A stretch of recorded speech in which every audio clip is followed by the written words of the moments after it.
우리 인간들에게는 여러 가지 본성들이 있죠.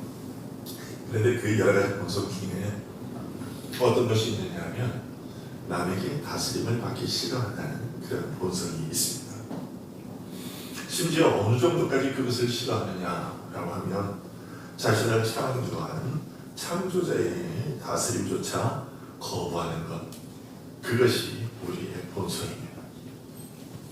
우리는 그것을 우리 인류의 조상인 아담에게서부터 있었음을 봅니다. 그러나 우리 인간에게 있어서 복을 누리는 가장 근원적인 방법은 바로 우리가 그토록 받기 싫어하는 하나님의 다스림을 받는 겁니다.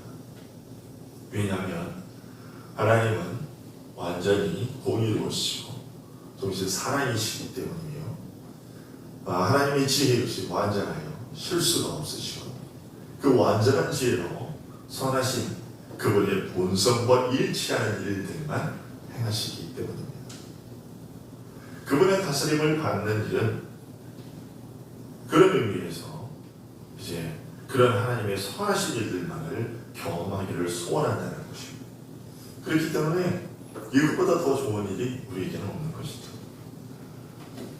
따라서 이스라엘 백성들이 출애굽의 사건에서 받은 복은 그들이 애굽의 종살이에서 해방되었다는 것뿐만 아니라 애굽의 종살이에서 해방됐다는 것은 곧 무엇을 의미하는 것이냐면 하나님께서 그들을 장악하고 다스리셨다는 것을 의미하는데 바로 그 복을 함께 누리게 되었다는 것, 그 의미가 있습니다. 애굽의 바로는 하나님의 다스림과는 반대되는 다스림이었죠. 애굽의 바로 역시도 이스라엘을 다스리기는 했습니다만 이스라엘의 입에서는 기쁨의 노래가 아닌 탄식이 흘러나왔습니다. 하지만 하나님은 이스라엘의 인도자로서 그들을 속박했던 지긋지긋한 노예 생활에서 해방시키시고 그 일에 만족해 하지 않으시고 또 정부와 국가를 세워서 그들로 하여금 하나님의 속성과 일치된 그런 의로운 생활을, 의로운 삶을 살도록 하셨다는 것이죠. 오늘 본문에 기록된 이스라엘의 지도자로서 해오는 것은 바로 그런 사실과 연결되어 있습니다. 하나님께서 출애굽한 이스라엘 가운데 규례를 제정하시고 또 지도자들을 임명하신 것은요, 그들을 향하신 하나님의 선하심과 사랑을 특별한 방법으로 표현하신 겁니다. 오늘 본문에서 우리는 그런 사실들에 주목하게 되는 거죠. 모세가 이스라엘 내에 천부장, 백부장, 십부장, 또 조장 이렇게 세운 것은 출애굽기 18장에 이미 언급되어 있었던 내용입니다. 지금부터 모세가 이제 이 말을 오늘 본문의 말을 하기 약 40년 전에 있었던 그 일을 모세가 다시 언급하고 있는 것인데요. 이 일이 어떻게 해서 있게 되었느냐 했을 때 다시 우리가 그 기억을 반추해 보면 모세의 장인 이두로가 모세와 그의 백성들이 애굽에서 나왔다는 소식을 듣고서 모세의 아내와 두 아들을 데리고 이스라엘이 머물고 있던 진영으로 모세를 만나러 갔다가 60만 명이 넘는 전체 백성으로 하기에는 한 200만 명 가까운 그런 백성들의 송사를 모세 혼자서 감당하고 있는 것을 보고서 아니 왜 저럴까? 왜 답답하게 저럴까? 저를 이렇게 하면 좀 더 효율적으로 빨리 이 일을 끝낼 수 있을 텐데 하는 그러한 생각을 하고 그것을 그런 방안을 모세에게 충고해 준 것이 계기가 되었습니다. 그 사실을 통해서 우리가 먼저 배우게 되는 것은 무엇이냐면 하나님께서는 우리의 유익을 위해 모든 사람을 다 사용하신다는 사실입니다. 이드로는 어떤 사람이었느냐? 모세의 장인 이드로 말이죠. 그 사람은 미디안의 제사장이었습니다. 그런데 하나님은 이방인이었던 이드로를 이스라엘에게 도움으로 삼으셨어요. 이처럼 하나님께서는 모든 피조물을 당신의 백성들에게 유익이 되도록 활용을 하십니다. 그런 것을 우리가 보게 되죠. 그리고 우리는 모세가 이도로의 충고를 받아들인 것에서도 한 가지를 배우게 되는데, 사실 모세는 애굽의 왕궁에서 최고의 엘리트 교육을 받은 사람 아니겠습니까? 그리고 모세는 시내산에서 40일간 아무것도 먹지도 마시지도 않은 채 하나님과 독대하는 영광을 누렸고 하나님으로부터 직접적인 계시를 받은 사람이었습니다. 그리고 지금은 한 민족을 이끌고 있는 최고 지도자의 위치에 서 있었습니다. 그런데 감히 누가 나서서 모세에게 이래야 합니다, 저래야 합니다 라고 충고를 할 수 있다고 생각할 수 있었겠느냐? 모세는 사람들에게 자신의 그런 위치를 내세울 수 있었지만 그렇게 하지 않았습니다. 애국보다 못한 미디안의 나이든 제사장의 충고를 묵살하지 않는 겸손함을 보였다는 것이죠. 왜냐하면 하나님은 당신의 은혜를 당신께서 기뻐하시는 대로 베푸신다는 것, 그리고 하나님의 은혜를 받게 되면 작은 자도 큰 자가 된다는 것을 알았기 때문입니다. 하나님께서는 그런 방법으로 지도자의 침착함과 온전함을 시험해 보시는 것이죠. 지도자라고 해도 자신의 위치를 내세우지 않고 어떤 사람이 충고를 하면 그것을 즐겁게 받아들이고 승복할 줄 알아야 한다라는 것이죠. 그렇게 하는 것이 진정으로 하나님께 순종한다는 것을 보여주는 것이고요. 이것이 모세가 이드로의 충고를 받아들인 그 사실에서 우리가 배우게 되는 교훈입니다. 그런데 가끔 다른 교회의 성도들이나 목사들을 통해서 어느 교회 어느 목사가, 어느 장로가 성도들의 말을 무시하고 어디 감히 목사에게, 어디 감히 장로에게 이렇게 하는 것이 더 낫지 않느냐고 함부로 말하느냐고 성질을 냈다 하는 그런 이야기를 듣기도 합니다. 그런 행동은 오늘 본문에서 말하는 교훈은, 즉 하나님께서 자기 백성에게 다양한 방법과 다양한 사람을 통해서 당신의 은혜를 베푸신다는 사실을 모르는, 모든 선지자 중에 가장 위대했던 모세가 참된 신앙이 무엇인지도 모르는 이방인인 장인 이드로의 충고의 귀를 기울였다면 하물며 우리야 얼마나 더 다른 사람의 말을 주의 깊게 들어야 하겠느냐 하는 것입니다. 우리 자신보다 못한 자리에 있는 사람들이 하는 충고와 조언을 비웃거나 가벼이 여기지 말고, 오히려 하나님께서 저를 통해서 나의 부족함을 채워주시고 우리 공동체의 이익을 위한 방법을 알려주시는 것은 아닐까 하는 그런 생각을 가지고 겸손히 경청할 수 있어야 한다라는 것이죠. 하나님께서는요, 작은 자를 큰 자로 세우셔서 일치되게 하시는 일기보다는 큰 자로 하여금 작은 자에게 굽히게 하셔서 우리 공동체를 하나로 일치되게 하시는 때가 더욱더 많으십니다. 이드로를 보내시고 모세의 마음을 겸손케 하셔서 자기 백성이 실패하지 않도록 하시고 그 백성의 이익과 안전을 도모하게 하셨던 것입니다. 이런 모세의 경선은 오늘 보면 9절과 12절에 관해서 잘 드러나는데요. 9절과 12절을 보시면 그때 내가 너희에게 말하여 이르기를 나는 홀로 너희의 짐을 질 수 없도다. 그런즉 나 홀로 어찌 능히 너희의 괴로운 일과 너희의 힘겨운 일과 너희의 다투는 일을 감당할 수 있으랴. 모세가 이렇게 말하는 이유는 무엇일까요? 10절이 그 이유입니다. 10절을 보시면요, 너희의 하나님 여호와께서 너희를 번성하게 하셨으므로 너희가 오늘날 하늘의 별같이 많거니와. 뭡니까? 지금 이 10절의 얘기가 무슨 얘기일까요? 너희를 번성하게 하셨다, 하늘의 별과 같이 많게 하셨다. 무엇을 얘기하는 걸까요? 숫자가 많아졌다는 거죠. 근데 숫자가 많아졌다는 것이 무엇을 뜻하느냐 하는 것입니다. 그것은 하나님의 은혜죠. 하나님께서 그들의 조상인 아브라함과 이삭과 약속하게 하셨던 그 언약대로 신실하게 이루셨음과 그 언약을 이루셨다는 얘기는 하나님께서 이스라엘에게 은혜를 베푸셨다는 얘기인 거죠. 그래서 모세는 자신이 지도자의 위치에 서게 된 것은 하나님께서 자기 백성에게 베푸신 그 은혜를 관리하도록 하기 위해서다라는 것을 알았다는 것이죠. 그래서 지도자의 위치에 섰다고 해서 자랑하거나 뻐기거나 군림하지 않았던 것이죠. 대신에 자기 신이 백성들을 위해 봉사한 자라는 사실을 알았던 것입니다. 교회의 직분자들은 이것을 명심해야 됩니다. 교회의 직분자들은요, 하나님의 백성인 성도들을 섬기기 위해 세워진 자들임을 기억해야 합니다. 그러나 우리의 본성은 앞에서 말씀드린 것처럼 이것과는 반대여서 늘 높임받기를 원해요. 왜 그럴까요?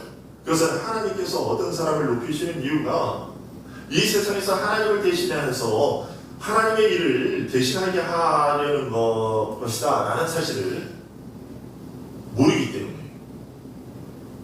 즉 하나님께서 자기 백성의 영혼을 보호하시고 돌보시고 다스리는 일을 한 사람이나 소수의 사람들을 세워서 그 일들을 감당하게 하시는데, 그 자리에 세워진 사람들이 이런 사실을 생각지 못하기 때문에 그 자리에 서게 됐을 때 뻐기게 된다는 것입니다. 그래서 자신이 하나님이냐 섬김을 받으려야 한다는 것입니다. 따라서 맡은 책임이나 직분이 귀하면 귀할수록 그만큼 사실은 뭐냐면 더 고통스럽고 괴로운 거예요. 왜냐하면 그만큼 섬길 일이 더 많아지는 것이기 때문이고 더 많이 숙여야 하기 때문이에요. 목사가 성도들에게 더 많이 숙여야 되는 것입니다. 장로와 권사들의 성도들이 더 많이 숙여야 돼요. 직분자가 된다는 것은 이렇게 숙이는 일이거든요. 그렇기 때문에 어려운 거예요. 그래서 지도자의 위치에 세움을 입은 사람들이 높아지려고 하는 것은 자기 자신을 징계하는 일에 내어맡기는 일이에요. 그리고 자기 목을 부러뜨리려고 하는 거예요. 모세는 이런 점에 있어서 모범된 자였습니다. 모세는 자신이 홀로 무거운 짐을 질 수 없는 부족한 자다라고 스스로 인정했다는 것이죠. 그러면 어떻게 해야 모세처럼 우리 안에 있는 그런 야망과 어리석은 그런 욕심들을, 높아지려는 욕심들을 버릴 수 있겠느냐? 먼저는 높아질수록 하나님은 물론이요, 그 하나님께서 다스리는 사람에게 더 많이 매이게 된다는 사실, 그것을 우리가 늘 기억하는 것입니다. 높아지면 높아질수록 하나님께 더 강력하게 매이게 된다라는 사실을 기억하는 것입니다. 두 번째로는 우리의 능력은 우리 자신에게서 나오는 것이 아니라는 사실을 기억하는 겁니다. 여러분, 세상에 무거운 짐을 질 수 있는 능력을 가진 사람을 발견하는 일이 쉬울까요? 아니면 능력 없는 사람을 발견하는 일이 더 쉬울까요? 여러분, 세상에서 무거운 짐을 질 수 있는 능력을 가진 사람을 발견하는 것이 훨씬 더 어려운 일이죠. 그래서 우리는 자신에게는 결함이 너무 많기 때문에 자신이 아무것도 할 수 없다는 것, 그것을 알 때 그것이 굴레가 돼서 높아지려는 것을 막아줍니다. 요즘에는요, 참 애들이 그렇더라고요. 요즘에는 반장 선거, 학교에 반장, 회장 선거 하라고 그러면 애들이 안 나가려고 그러더라고요. 왜 안 나가려고 그러나? 해봐야 귀찮아. 그거 해봐야 잘해봐야 본전이라는 거죠. 뭐냐면 반장이 되면 애들한테 이래라 저래라 얘기를 해야 되는데 애들이 선생님 말도 안 듣는데 자기 말을 듣느냐는 거예요. 그래가지고 해봐야 손해라고 안 한다는 거예요. 귀찮기만 하고 선생님 신분은 더 많이 해야 되고, 그러니 차라리 그냥 안 하고 있겠다. 요즘엔 애들도 약아가지고요, 그렇게 그 자기가 아는 줄을 하더라고요. 여러분, 그렇습니다. 우리가 이게 능력이 내가 결함이 나 자신의 결함이 너무 많다라는 것을 우리가 알 때 우리가 불의진에 부합하지려는 그러한 욕망을 우리가 이제 조금이라도 막을 수 있다는 거죠. 그래서 모세는 자신에게 주어진 임무가 자신의 능력치보다 과하다라는 것을 잘 알고 있었습니다. 그러나 그렇다고 해서 하나님의 부르심을 거절하지 않았고 하나님께서 맡기신 직무를 소홀히 하지도 않았습니다. 13절에서 모세는요 이렇게 합니다. 사람들을 택하라고 얘기합니다. 자, 그런 것은요 모세가 기꺼이 사람들의 도움을 받겠다라는 얘기입니다. 자기가 모세가 사람들의 도움을 구한 것이죠. 이것은 우리에게 상당히 큰 의미가 있는데, 왜냐하면 우리가 직무를 맡을 때 두 가지 극단적인 잘못이 있을 수 있기 때문인데요. 하나는 자신의 결정을, 자신의 부족함을 고려하지 않고 지도자의 위치에 서는 것을 무거운 일로 여기지 않는, 지도자에 서는 일을, 높은 자리에 지도자의 자리에 선다는 것을 그냥 대수롭지 않게 여기는 거죠. 그래서 자신의 능력치보다 한참 벗어나는 너무나 많은 책임을 자기가 떠받는 것이죠. 이것이 이제 한 가지 잘못이고, 또 하나는 그것과 반대되는 것인데, 자신이 연약하다는 사실을 알고서 지나치게 소심해지는 거죠. 그래서 하나님께서 책임을 맡기시려고 하는데도 그 책임을 지기 싫어서 사명을 피해가지고 도망가 버리는 거예요. 이것 두 가지가 다 잘못된 것이죠. 그럼 이 둘을 조화롭게 잘 절충할 수 있는 방법은 없을까? 있습니다. 그것은 맡겨진 책임이 내 능력을 초과한다는 것을 알게 되면 그것을 감당할 수 있게 해달라고 기도하는 것입니다. 모세는 백성들을 통치하는 책임을 내던져버리지 않았습니다. 그리고 우리는 그것을 내던져버리고 도망했던 또 선지자를 알고 있습니다. 누굽니까? 요나는요, 하나님 저한테 그런 일을 맡기시다니요, 저 그 일 못합니다 하고 도망가 버렸어요. 그런데 어떻게 하셨죠? 하나님께서 따라가서 그를 붙잡아 오셨습니다. 그리고 기어코 그 일을 감당하게 하시죠. 따라서 하나님께서 우리에게 맡기시는 책임이나 직무가 괴롭고 또 내가 연약하다고 해도 순종하기를 거절해서는 안 될 것이고, 내가 부족한데 하나님 어떻게 저에게 이런 일을 맡기십니까? 라는 그런 생각이 들거든 그 하나님의 부르심을 거절하지 말고 그 부르심의 복종에서 하나님을 따라가되, 하나님 내가 나를 이곳에 이 일을 맡기시니까 하나님이시오니 내가 이 일을 감당할 수 있도록 하나님께서 나에게 능력을 더하여 주시옵소서 라고 기도하는 것입니다.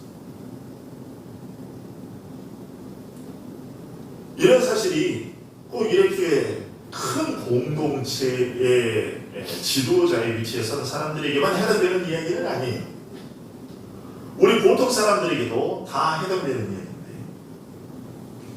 왜냐하면 이런 큰 공동체에 속한 사람이 아니더라도 몇 사람만 모인 그런 곳일지라도 우리 인간의 본성은 뭐냐면, 하나님의 다스림에는, 남의 다스림을 받기에는 거부하면서, 그것을 싫어하면서 그들을 다스리는 자리에는 올라서고 싶어하는 그런 마음이 늘 있기 때문입니다.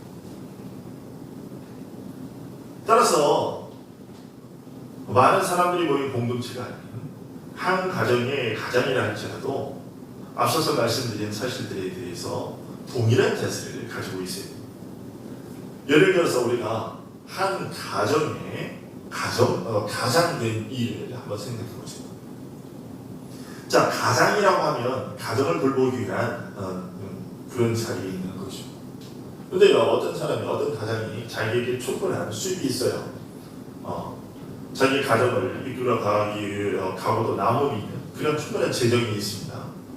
근데 이 사람에게 부여된 임무 여러 가지가 있을 수 있겠지만, 그 중에 우리가 두 가지만 한번 생각을 해보면, 첫째로 가장은 자기 아내와 아이들을 훈련시키는 일, 그것을 잘 해서 그들로 하여금 하나님을 경외하게 해야 하는 임무가 그에게 있고요. 둘째로는 재물을 하나님의 뜻에 따라 사용해야 할 임무가 그에게 있습니다. 그에게 만약에 재물이 풍성하게 갖고 있다면 그 풍부한 사람들을 돕는데 사용해야 할 의무가 있는 것이죠. 그런데 과연 이 일을 잘 감당하는 사람들이 얼마나 되느냐? 이렇게 하려고 하는 사람들을 쉽게 찾아보기가 어렵습니다. 특히나 재물을 많이 가진 사람들은 마치 소용돌이나 토요돌이처럼 자신이 손댈 수 있는 모든 것을 다 집어삼키려고 합니다. 이런 사람들의 대화는 어떻게 하면 더 많은 것들을 수중에 넣을 수 있을까 하는, 그래서 궁핍한 사람들이 도움을 받지 못합니다. 보통 사람들은 하나같이 그런 식으로 이익을 얻으려고 합니다. 우리는 높은 자리에 있는 사람들이 부정과 부패와 여러 가지 청탁들로 인해서 청탁들을 받아가지고 이렇게 부자가 되는 그런 뉴스들을 많이 보죠. 부정한 재물들을 모으는 것들을 보게 되고, 그런 소식을 접할 때마다 그들을 마구잡이로 우리가 성토를 하는데, 사실 우리도 그들처럼 뭔가 기회가 되면 받아 누리고 그것을 집어삼키려고 하는 그런 욕망들 우리에게는 없느냐? 우리가 그런 자리에 있지 못하고 그럴 기회가 없어서 그렇지, 우리에게도 만약 그런 자리가, 그런 기회가 생기면 우리 역시도 그러려고 할 거예요.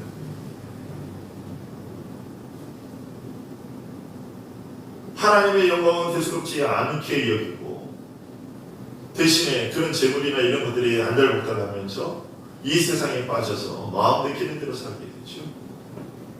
그렇게 재산을 모으는 데 열중하면 열중할수록 사실은 자기 자신을 더 악한 소재로 몰아넣고 있는 것이라는 생각을 전혀 하지 못합니다. 이런 태도는 하나님께서 자신을 가장이라는 지도자의 자리에 세워주신 이유, 그 인물을 알지 못하는 것입니다. 따라서 우리는 모세의 본을 통해서 보여주시는 교훈을 잘 기억해야 합니다.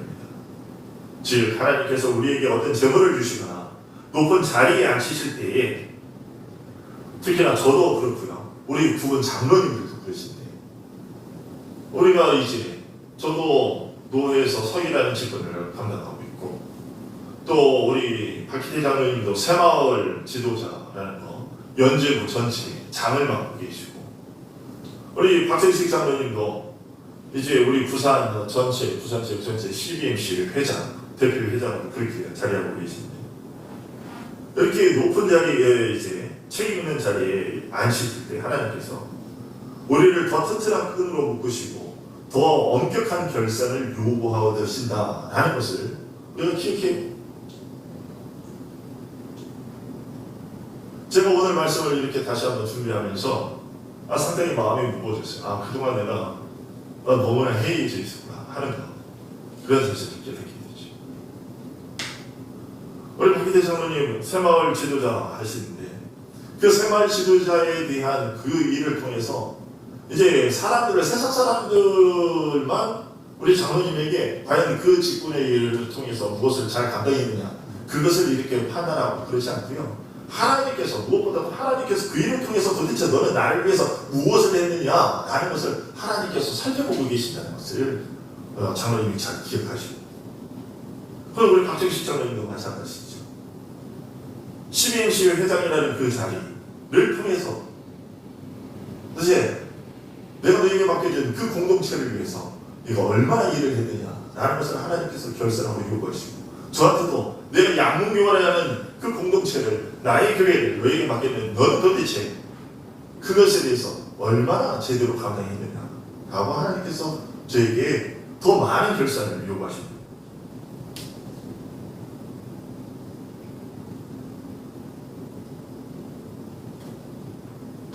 그래서 우리는 우리의 하찮은 능력을 넘어서는 짓을 하려고 해서는 안 된다라는 것을 우리가 기억해야 됩니다. 또 우리의 능력이 매우 작다는 것을 또 인정을 하면서, 그래서 하나님께 엎드려야만 하는 거죠.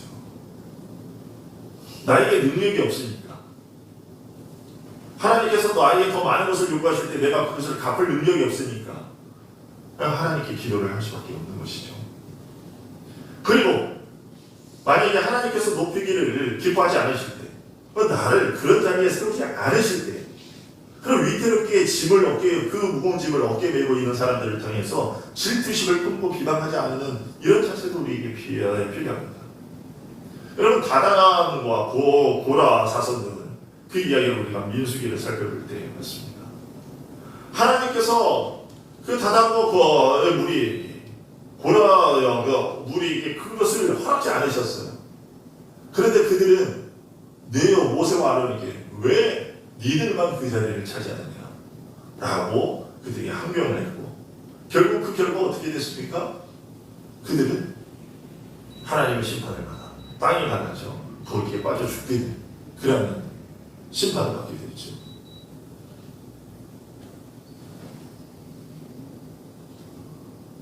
우리가 이런 사실, 하나님께서 안 세우실 때는 내가 되고 싶은 마음이 있는데도 안 세우시는 이유는 다 있네요. 뭔가 하나님의 뜻이 있는 거죠.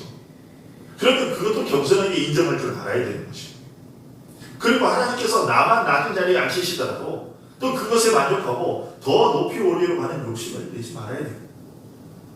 그리고 무거운 짐을 지는 사람들을, 그 하나님께서 무거운 짐을 지운 그 지도자들을 보면서 불쌍히 여길 줄 알아야 되고, 그 사람들에게 힘과 능력을 주시다고 기도할 수 있어야 되는 거죠. 왜냐하면요, 여러분 한번 보세요. 우리가 지금 미국은 지금 백성들이, 미국 국민들이 지금 아주 한탄하고 있잖아요. 지금 미국의 트럼프 대통령과 거기에서 보좌관을 했던 이제 볼턴하고 그렇게 서로 옥시각시 계속 싸우고 있잖아요. 그 미국에도 또 일본도 그렇고, 일본도 아베가 총리로서 그 일들을 제대로 감당하지 못하는 것 때문에 일본이 지금 경제도 정말 많이 기울어가고 있고 또 많이 여러 가지 어려운 상황이 빠져 있고, 미국도 지금 트럼프 때문에 그런 상황을 겪고 있는데, 여러분 하나님께서 지도자들을 그냥 마음대로 할 수 있도록 그냥 내버려 두면요 같이 망하는 거예요. 여러분, 저를 위해서 기도해 주시지 않고 제가 계속해서 나태하게 생활하고 제 마음대로 생활할 수 있도록 그렇게 빠지게 되면요, 놔두게 되면 우리 교회가 같이, 여러분들이 같이 망하게 돼요. 어려워지게 돼요. 근데 여러분들 저를 위해서 기도해 주셔야 되고, 장로님 두 분을 위해서 기도해 주셔야 돼요.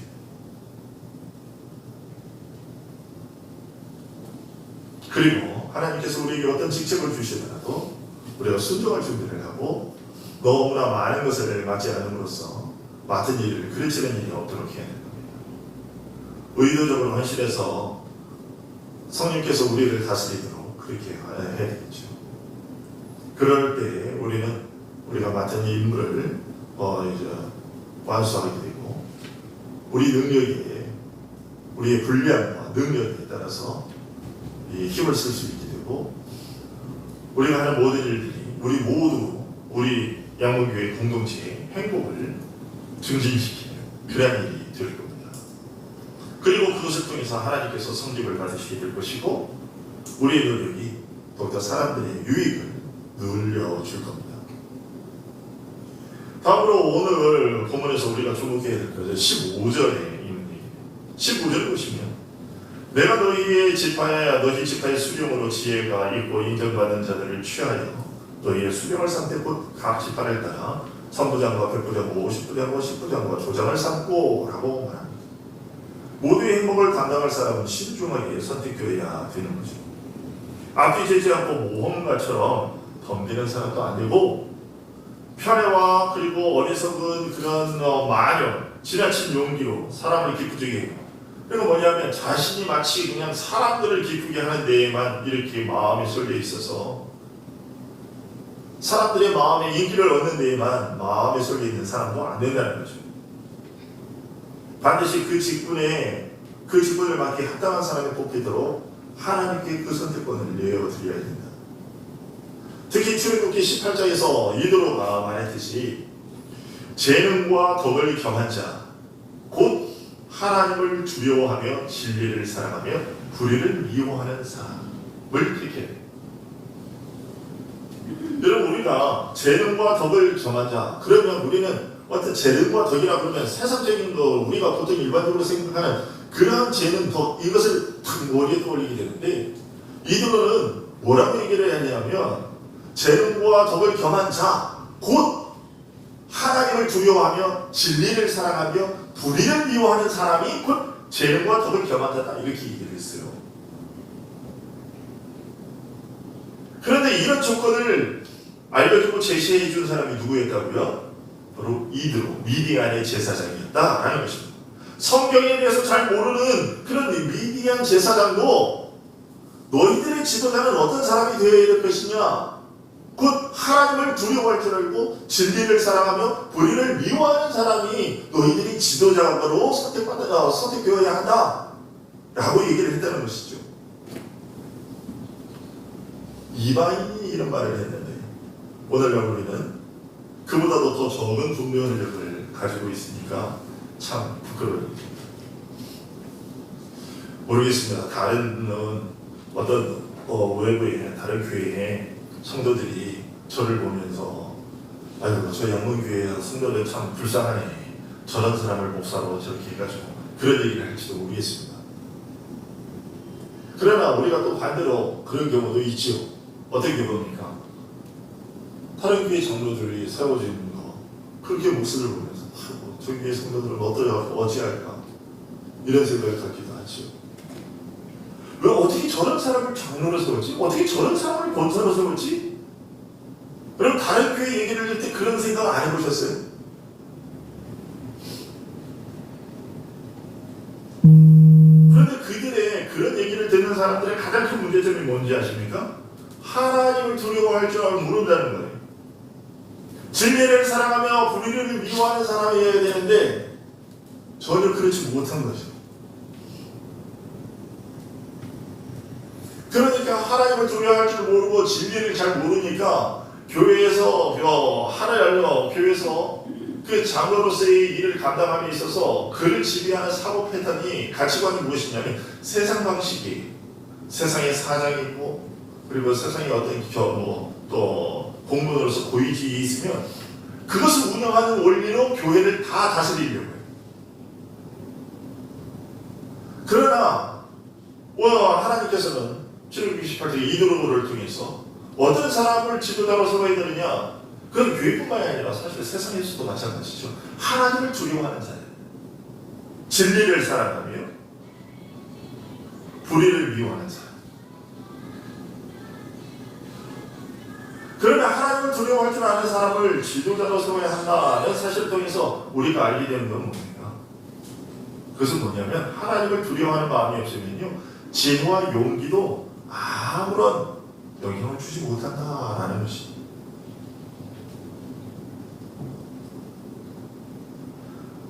그리고 하나님을 두려워할 줄 알며 그리고 난 다음에 진리를 사랑하며 불의를 미워하는 자가 그 다음에 나오죠. 이것은 어떤 의미일까요? 그것은 하나님을 두려워하는 마음이 있는 사람이라면 당연히 진리를 사랑하고 불의를 미워하는 그러한 사람일 것이다. 그런 사람일 수밖에 없다라는 판단이 그 말에 담겨 있는 거예요.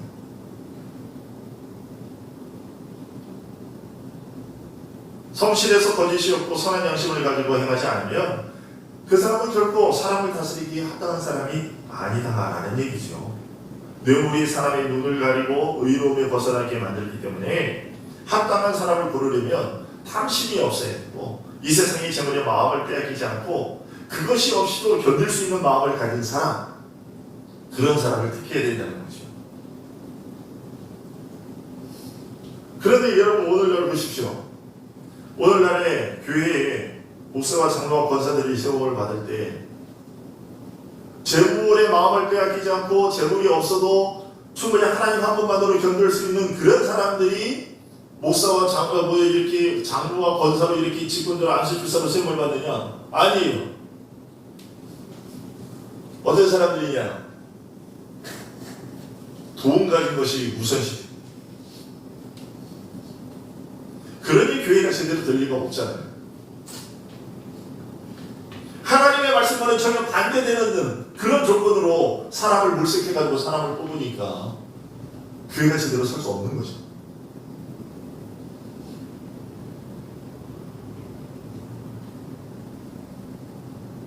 그런데 이방인 이드로는, 하나님을 모르는 미디안 제사장인 이드로는 그렇게 말하지 않았어요. 하나님을 두려워할 줄 알아요. 진리 백성을 불의를 미워하는 자라. 그런데 하나님의 율법과 하나님의 복음으로 길러졌다고 하는 우리가 아직도 이 교훈을 실천하지 못한다면 이거는 우리가 정말 부끄러운 일입니다. 다음으로 13절에서 모세는 이렇게 얘기합니다. 지혜와 지식이 있는 인정받는 자를 택하라 라고 얘기했어요. 근데 이것을 좀 더 정확하게 말하면 지혜와 지식이 있는 것으로 알려진 자,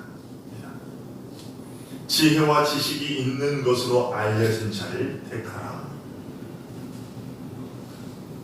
많은 지식과 경험이 없는 사람에게 단순한 기대만으로 저 사람 뭐 그렇게 해도 뭐 잘 되지 않을까? 라는 이런 막연한 기대감으로 직분을 맡기면, 그러면 재판관이신 하나님의 자리를 더럽히는 일이다. 왜 그런 것을 그런 막연한 기대로, 이런 지혜와 지식이 있는 것으로 또 알려진 자, 있다고 인정받게 된, 이것이죠. 사람들에게 인정받는, 모두에게 알려진 그런 사람이 재판 자리에 서야만 하느냐? 이런 16절을 한번 보십시오. 16절부터 보시면요, 이렇게 되어 있습니다. 자, 너희가 너희의 형제 중에서 송사를 들을 때 쌍방과의 공정히 판결해야 되고요. 그들 중에 있는 타국인에게도 반드시 그렇게 공정하게 판단해야 될 것이고, 17절에 재판은 하나님께 속한 것이기 때문에 재판할 때 재판관은 그 재판을 담당할 사람은 외모를 보지 말아야 되고, 귀천을 차별 없이 듣고, 사람의 낯을 두려워하지 말아야 되고, 스스로 결단하기 어려운 일이 이렇게 됐어요. 이거 보세요.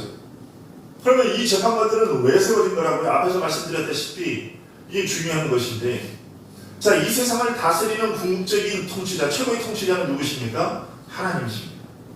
그러니까 하나님이신데, 하나님께서는 자신의 통치 다스림을 누구에게 맡기시냐면 사람들을 세워서, 그들을 대리자로 세워서 그 일을 하게 하시는 것이거든요.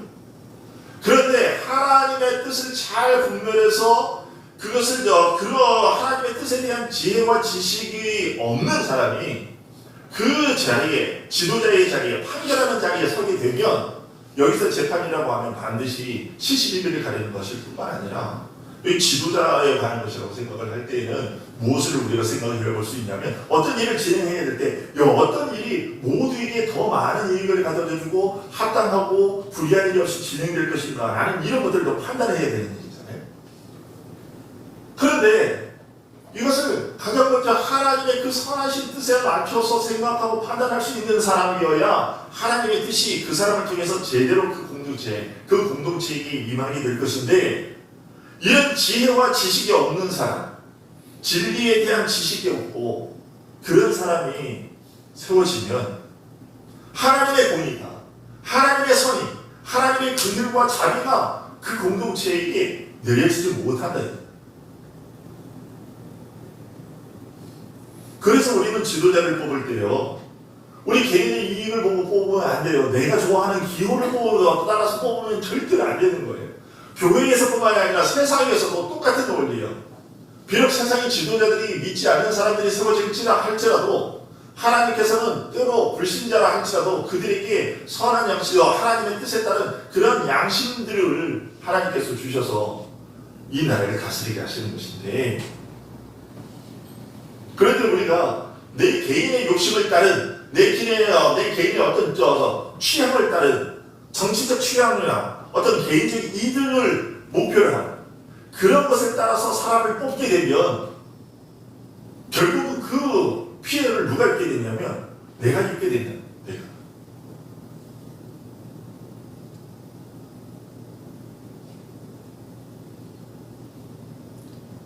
여러분, 이것을 우리가 잘 명심해야 돼요. 그래서 모세가 오늘 본문에서 지도자들에 대해서 얘기하는 이유가 무엇이냐면 바로 그거예요. 지금 앞에서 말씀드렸듯이 신명기를 왜 모세가 다시 얘기한다고요? 모세가 신명기에 있는 말씀들의 대부분은요, 다 그들의 40년 동안 다 겪었던 일들을 또 얘기해요. 여러분 이게 우리가 뒤에 보시면 알겠지만 바로 오늘 보면 다음에도요, 여러분 보세요. 19절부터는요, 가데스 바네아에서 12명이 정탐꾼을 보낸 이야기가 또 나와요. 앞에서 우리가 봤던 거예요. 근데 모세가 또 이 이야기를 한단 말이죠. 왜 이 이야기를 하는 것입니까? 하나님의 말씀을 제대로 좀 들어라. 하나님의 다스림에 순복해라. 그 얘기를 하는 거거든요. 바로 그것입니다. 지도자를 세운 이유에 대해서 언급하는 이유도 그것입니다. 이 지도자들이 어떤 지도자들이냐? 이 지도자들은 하나님께서 자신의 선하신 뜻, 자신의 베푸신 그 은혜들이 그 백성들에게 계속해서 미치고 또 그 백성들이 하나님의 속성에 따라서 의롭고 거룩한 백성으로 살아갈 수 있도록 하기 위해서 하나님께서 세우신 자들이라는. 그래서 그런 사람들을 하나님께서 너희들로 하여금 뽑게 하시는데 그런 사람들을 뽑아야 되니 너희들이 어떤 사람들을 보고 어떻게 뽑아야 되겠느냐 라고 지금 얘기해요. 그런 복을 주시기 위해서 지도자를 세운 것이다. 그리고 앞으로도 이것을 잊지 말고 하나님의 다스림을 어떻게 하면 우리가 제대로 그 다스림에 순복하고 할 수 있을까? 그것을 늘 염두에 두고 지도자를 봐라. 그리고 그런 지도자들이 너희에게 세워진 지도자들이 바로 그것을 위해서 세워진 지도자들에게 그 지도자들이 하는 말에 귀를 기울이고 순복해야 한다라는 것을 말해주기 위함이에요. 여러분 그러니까 여러분 성도님들은 무엇을 생각해야 되냐? 목사와 장로가 세워진 이유는 다른 것이 아니라 하나님께서 우리 교회를 다스리시는데 목사와 장로들을 통해서 하나님의 은혜를 여러분들에게 공급해 주시기 위해서 그리고 하나님의 의가 여러분들과 그대로 여러분들에게 다 전달되고 그 사랑이 전달되고 가르쳐져서 여러분들에게 그 은혜가 골고루 미치도록 하기 위해서 목사와 장로를 하나님께서 뽑아 놓으신 것이거든요. 그럼 목사가 뭘 생각하게 되냐? 목사는 머릿속에 하나님의 다스림이 이 성도들에게 어떻게 그대로 가감없이 다 전달되고 은혜가 전달되게 할 것이냐를 목사가 늘 머릿속에 담고 있어야 되는 것이고 장로님들도 머릿속에 교회에 대해서 생각할 때 나는 이 성도들을 위해서 도대체 어떻게 이 성도들에게 어떻게 하나님의 은혜가 계속해서 미치게 할 수 있을까? 하나님께서 나에게 주신 것 이것들이 다 저 백성들을 위해서 하나님의 백성들을 위해서 쓰라고 그렇게 나에게 그렇게 맡겨주신 것인데 이것을 어떻게 그 은혜를 저들에게 골고루 나눠줘서 모두가 다 그 하나님의 그 은혜를 누릴 수 있게 할 것인가? 이것을 장로님들도 늘 신경 써요. 그래서 당회로 모일 때는 우리가 이것을 고민해야 돼요. 하나님께서 당신의 교회를 그 교회의 유익을 위해서 우리에게 맡겨주신 일이 무엇인가? 머리를 맞대서 고민하고 그것이 잘못돼서 우리들의 연약함 때문에 우리들의 지혜가 없는 연약함 때문에 성도들에게 하나님의 은혜의 강물이 흘러가는 것이 막히지 않다. 목사가 장로가 조심해요. 그리고 여러분들은 바로 그들을 위해서 기도해 주시는 거예요. 그것이 곧 여러분을 위한 길이고요. 여러분 목사와 장로가 바로 세워져야 되는 이유는 바로 그것입니다. 하나님의 선하신 통치가 우리 교회에 임하도록 하기 위해서 이것을 명심하시고 우리 모두가 서로가 서로를 위해서 함께 기도하고 또 애쓰는 그래서 하나님이 온전히 우리 교회를 다스리는 그 아름다운 복을 누려갈 수 있는 우리 모두가 될 수 있기를 소원합니다. 기도하겠습니다.